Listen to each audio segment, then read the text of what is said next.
If you're having trouble verifying your identity on Lyft, follow these steps to resolve the issue effectively. This guide will help you navigate the verification process smoothly. Step 1. Check your information. Ensure that all the information you provided matches your official identification documents.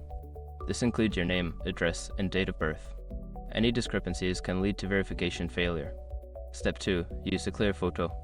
When submitting a photo for verification, make sure it is clear and well lit. Avoid shadows and ensure your face is fully visible. This helps Lyft's system accurately compare your photo with your ID. Step 3. Update the app. Make sure you are using the latest version of the Lyft app. Outdated versions may have bugs or issues that could affect the verification process. Check your app store for any available updates. Step 4. Contact support.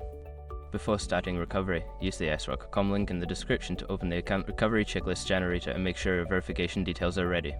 Step 5. Wait for confirmation. After submitting your information or contacting support, be patient.